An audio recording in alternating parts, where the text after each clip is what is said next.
आता आपण ओल्ड गोवा या ठिकाणी चाललेलो आहे. तुम्ही समोर पाहताय ते दृश्य बघा. एका साईडला खाडी आहे, एका साईडला छानपैकी रस्ता आहे. आपण ओल्ड गोव्यामध्ये चाललोय. या ठिकाणी 500 वर्षापूर्वीची यांची जी त्यांनी ती आपल्या घराच्या माध्यमातून, पोशाखाच्या माध्यमातून, खाद्यपदार्थ या सर्व गोष्टीतनं जपलेली या ठिकाणी असणारे त्यांचे जुने रोड, त्यांनी त्याला हायजेनिक रोड असे बनवलेत. त्या ठिकाणी तुम्हाला कुठेही कचरा दिसत नाहीये, प्लास्टिक दिसत नाहीये. अतिशय सुंदर वातावरणामध्ये यांनी आपली संस्कृती जपलेली आहे. तुम्ही या साईडला बघा, फुलांची झाडं, आतमध्ये असणारे त्यांचे रिसॉर्ट, खूप चांगल्या पद्धतीने यांनी आपलं गोव्याचं कल्चर जपलेलं आहे. तुम्हाला कधी वाटलं तर तुम्ही गोव्याला या, आनंद घ्या. माझा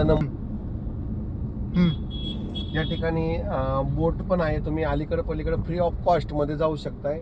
या ठिकाणी बघा, तुमची 4 व्हीलर असेल तर तुम्ही पलीकडे घेऊन जाऊ शकताय. हे तुम्हाला अगदी फ्री ऑफ कॉस्ट मध्ये आहे. आम्ही पण आता याच्यावर दुपारी जाणारच आहे. त्याआधी आम्ही सकाळी नाश्ता केलाय. आता आम्ही पुढे जाऊन लंच पण करणार आहे. आणि ओल्ड गोवामध्ये तुम्हाला काही क्षण आहेत, तुम्हाला